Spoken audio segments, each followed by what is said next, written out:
माननीय मुख्यमंत्री योगी आदित्यनाथ का सम्मान करते हैं, परंतु हम भाजपा के गुलाम नहीं हैं। हाँ, हम 50 सीटों पर चुनाव लड़ेंगे। हम संगठन को मजबूत कर रहे हैं, क्यों ना लड़ें। जब राजभर जैसे नालायक व्यक्ति को आप मंत्री बना देते हो, अपना दल सपना दल टाइप के लोगों को आप सीटें दे देते हो, क्यों भैया।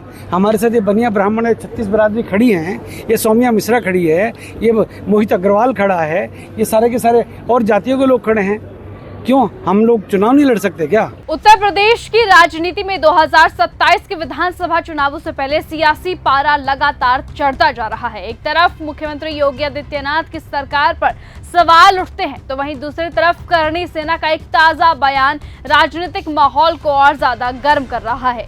करणी सेना ने 50 सीटों पर चुनाव लड़ने का ऐलान करते हुए खुद को किसी भी राजनीतिक दल का गुलाम मानने से साफ इनकार कर दिया है और अब इसी मुद्दे पर यूपी की सियासत बिगड़ती हुई नजर आ रही है। नमस्कार, आप देख रहे हैं न्यूज गंगा और मैं हूं आपके साथ निशा भारद्वाज। यूपी की सियासत में इस वक्त नया मोड़ आया है, क्योंकि अब करणी सेना की ओर से ये बयान सामने आया कि संगठन अब सक्रिय राजनीति में उतरकर 2027 के विधानसभा चुनावों में करीबन 50 सीटों पर उम्मीदवार उतारेगा और हम बीजेपी के गुलाम नहीं हैं, हम चुनाव लड़ेंगे।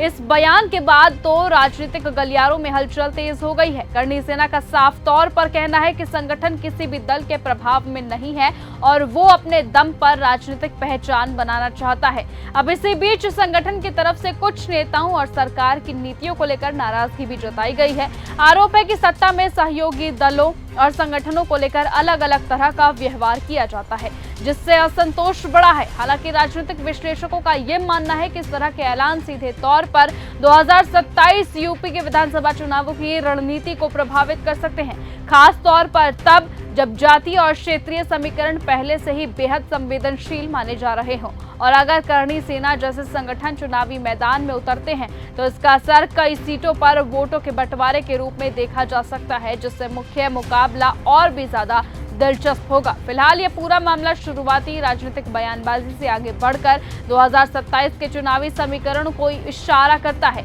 देखने वाली बात होगी कि आने वाले दिनों में ये सियासी मोर्चा कितना बड़ा रूप लेता है और क्या इसका असर यूपी की राजनीति पर गहरा पड़ता है। जिस तरह से करणी सेना ने योगी आदित्यनाथ के सामने इतनी बड़ी चुनौती रखी है, उससे कहीं ना कहीं अब बीजेपी की टेंशन बढ़ने वाली है। इस तरह की बातें भी सोशल मीडिया पर चल रही है। लोग तो यहाँ तक कह रहे हैं कि करणी सेना सीधे जाकर अब सीएम योगी से भिड़ गई है। देखने वाली बात होगी कि आखिरकार आगे चलकर क्या होता है, क्योंकि जिस तरह से ठाकुरों ने अपना नया रुख अपनाया है, क्या उससे बीजेपी का वोट बैंक बटेगा और क्या इस बार बीजेपी को हार का सामना करना पड़ेगा 2027 के चुनावों में, वो तो आने वाला वक्त ही तय करेगा। लेकिन फिलहाल आज की इस खबर में सिर्फ इतना ही। देखते रहिए और बने रहिए न्यूज गंगा के साथ। नमस्कार। अगर आपको ये हमारा वीडियो पसंद आया हो तो इसे लाइक और शेयर करना बिल्कुल ना भूलें। साथ ही हमारे चैनल न्यूज गंगा को सब्सक्राइब और फॉलो जरूर करें, ताकि देश और दुनिया की हर बड़ी खबर आप तक सबसे पहले पहुंचे।